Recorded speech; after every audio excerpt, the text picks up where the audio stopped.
Welcome to the Beau Show. Thanks to those who are watching on cable and over the air on NTD, where we reach 54 million homes, as well as those subscribers to Epoch TV and other platforms. Epoch TV and NTD are growing at extremely fast rates, and I certainly appreciate your viewership.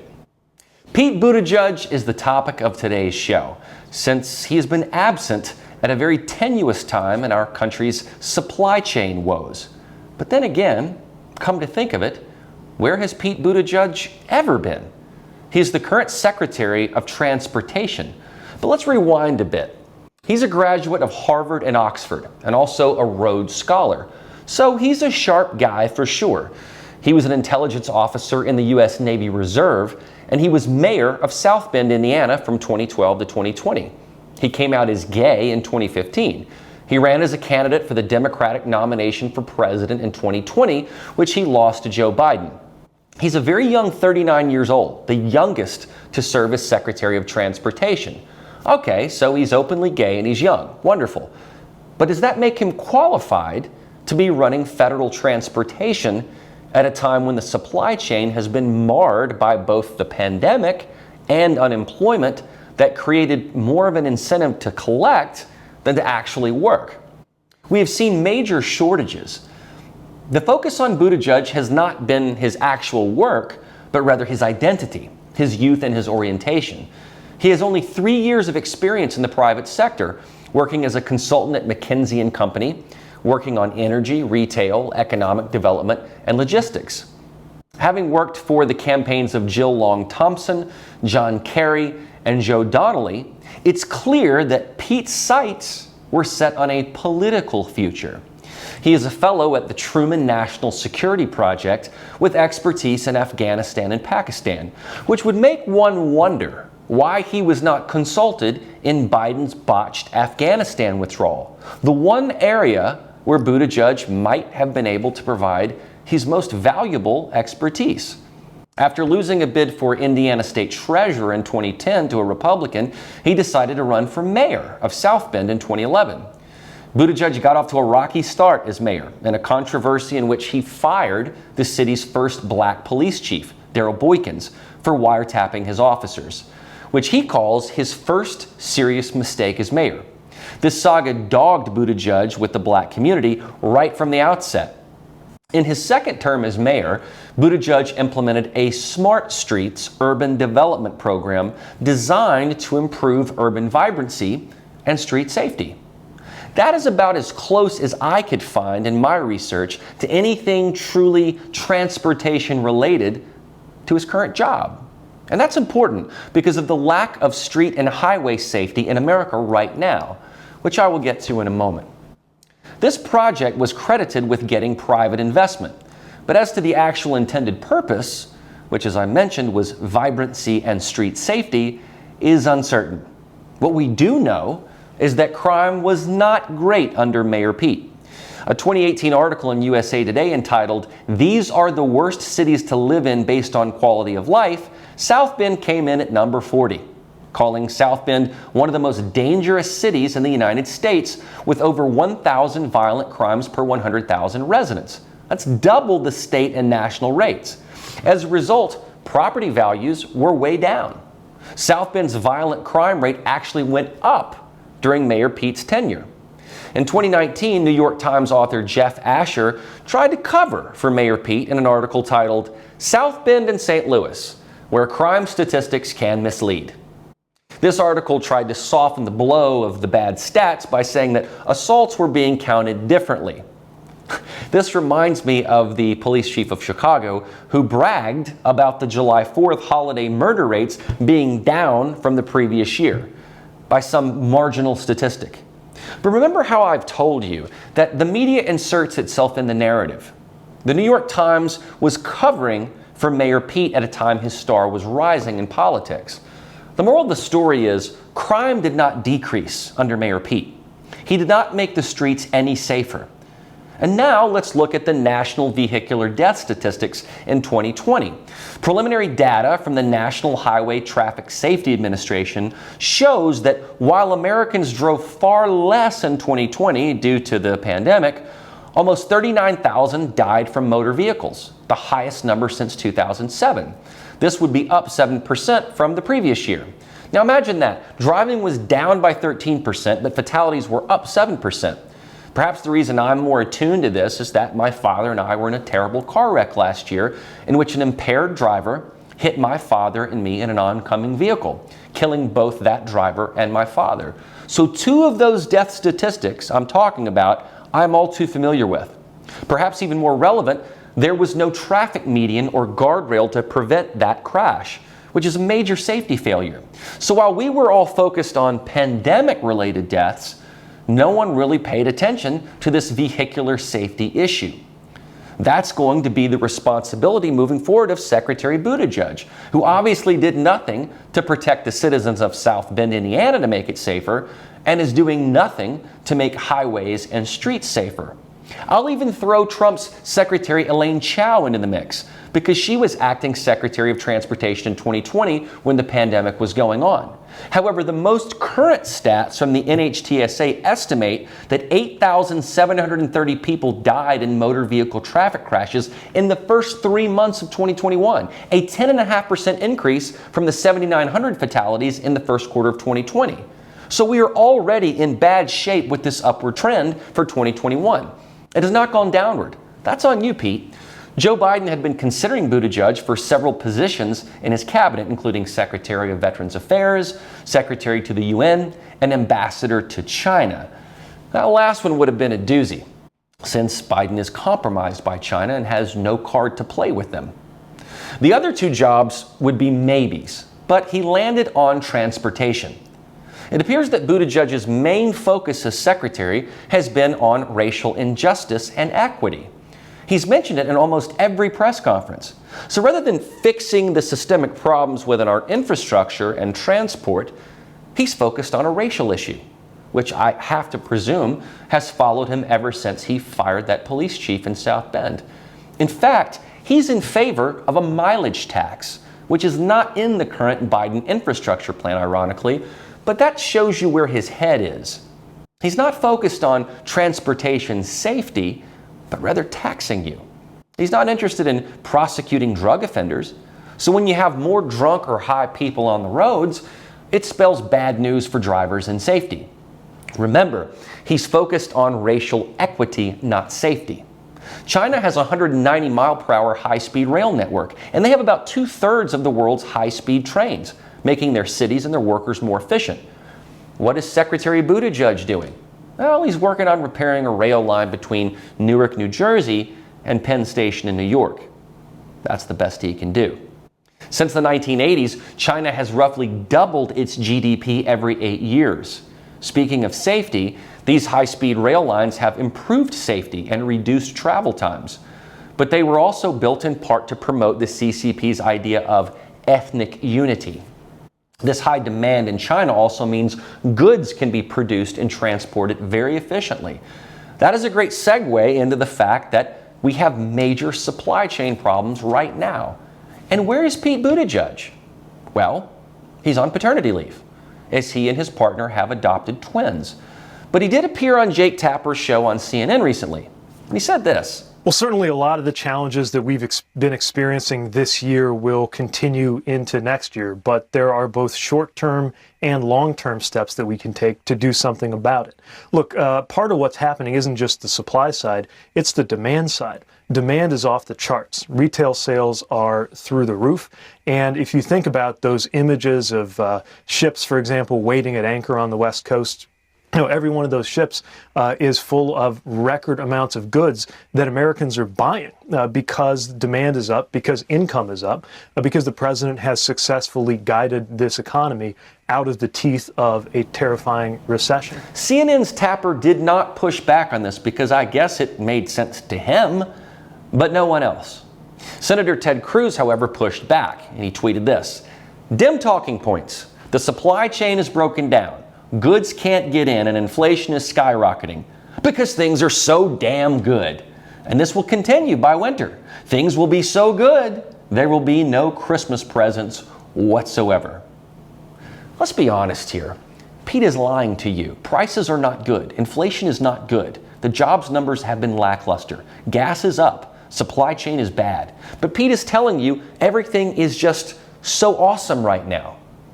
Do you feel that way? Buttigieg has been on paternity leave since August of last year, and his spokesperson said he has been mostly offline.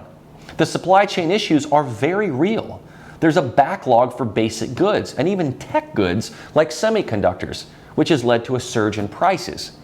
You've probably seen the images of how many cargo ships are just floating around our ports right now, waiting for a chance to unload. The Biden administration says that certain ports will start operating 24/7. Why wasn't this done before now? I thought they were all gung-ho about creating new jobs and infrastructure. How can we trust that if you can't get our ports working properly? Buttigieg called his paternity leave and being a parent important work. While I agree that being a parent is absolutely important work, I wonder about the timing of this. He just became Transportation Secretary in February, and then he decided to go on paternity leave? Mind you, this isn't traditional like a woman getting pregnant. This had to be planned well in advance.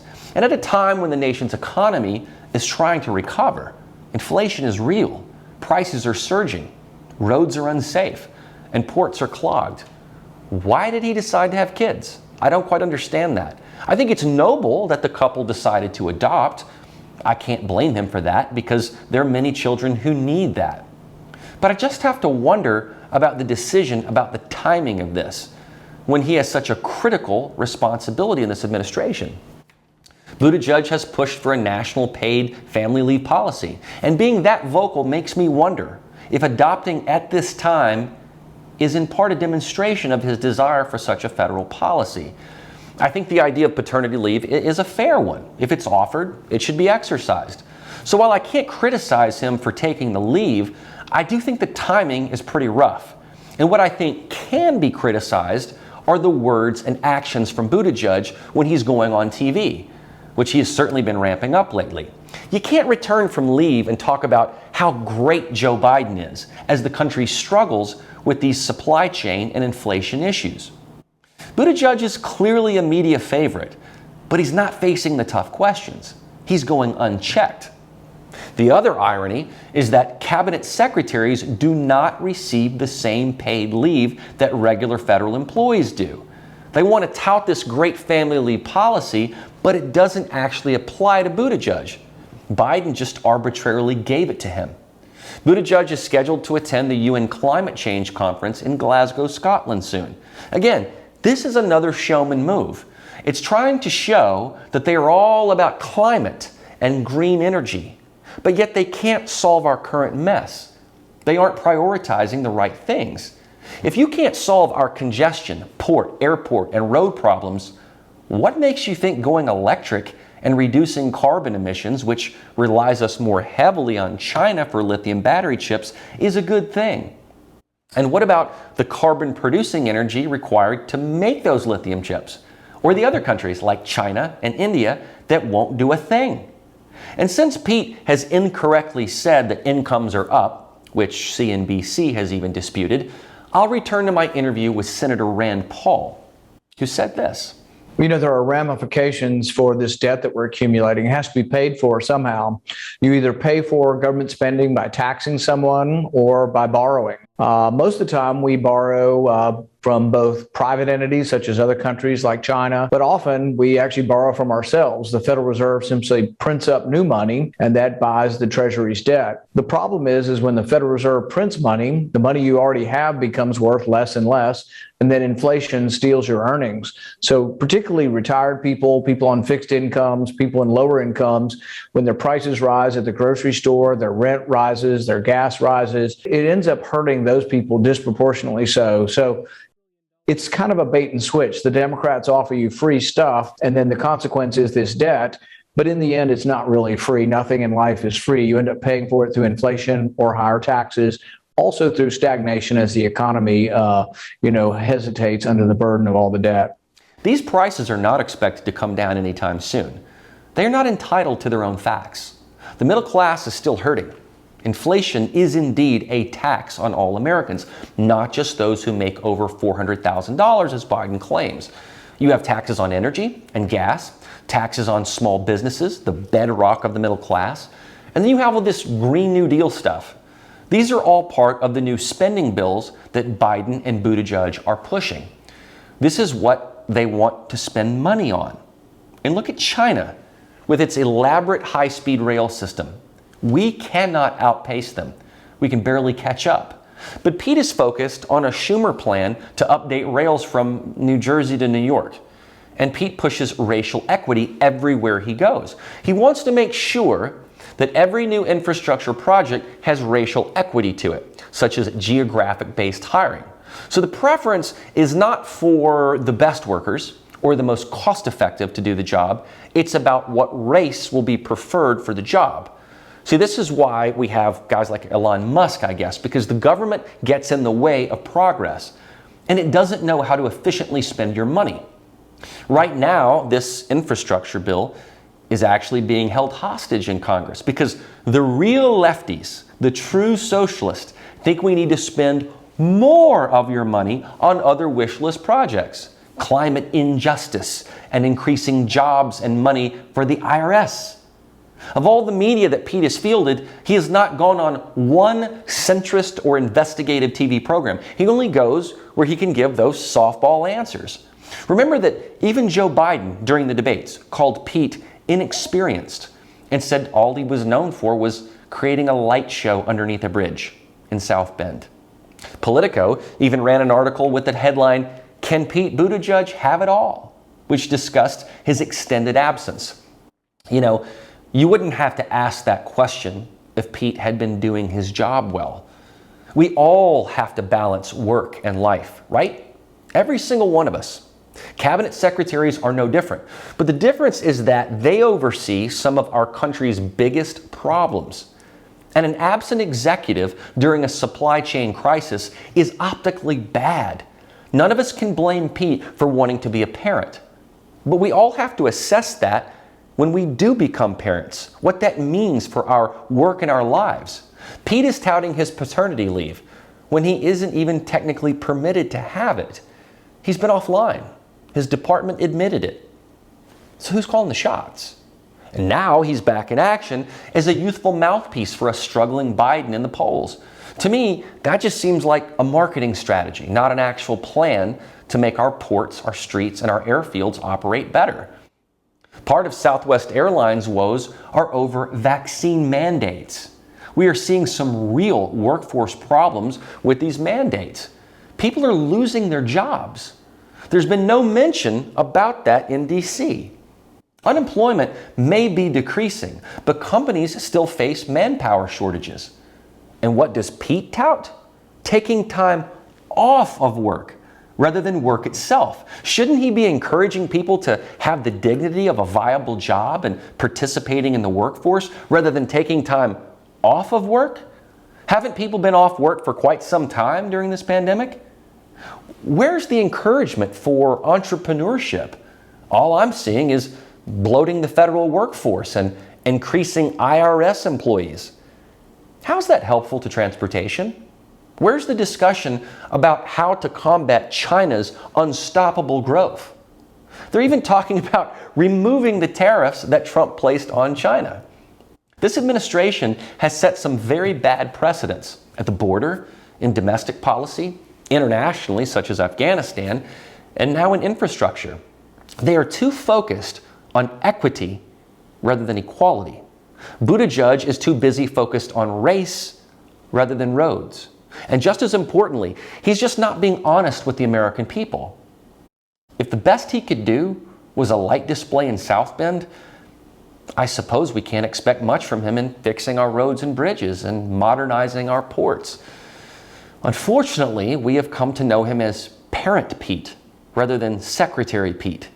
The media is too focused on him as a father and being young and gay rather than what his role is as transportation chief. Sometimes cabinet positions can just be political favors. I think there's no question Biden picked him for his youth and his diversity. But when you actually need those cabinet picks to be mavens, you can't pick someone for their gender or their race or their orientation. You gotta pick the right person. Save the fluff appointment for the ambassador of Fiji or something. Pete can be on leave all day for that job. But transportation? We need someone who can really apply themselves and figure out how to make big gains as the world laps us in modernization. I'd like to see if Buttigieg can get a high-speed rail in California. But to do that, they have to hurdle all these environmental regulations and raise taxes. So you see, they can't get out of their own way. We need to see one functioning great railway. If that succeeds and doesn't kill the taxpayers, I'm sure other states would probably sign up. Hyperloop Alpha, which was an idea by Elon Musk, could transport people in pods up to 750 miles per hour and might even be cheaper than high-speed rail. Why hasn't Pete sat down with Elon about this? Like many ideas, consulting private sector entrepreneurship could be very beneficial. But all we hear is just lip service. I think it would be better if Pete did less fluff media and actually started doing his job. And I don't mean his job as a father, I mean the job he was appointed to do. So where's Pete? Your guess is as good as mine. But he's already projected these supply chain pains well into 2022. So don't expect him to solve anything soon. He'll just be out there pushing this infrastructure plan, of which a lot of it is not even related to infrastructure. He should be transparent about that. Right now, the only thing he's being transparent about is being a dad. And that's not what he was hired to do. Like in Beetlejuice, if I say his name 3 times, will he appear? Buttigieg, Buttigieg, Buttigieg. Oh well, guess not. I'm Beau, and that's the show.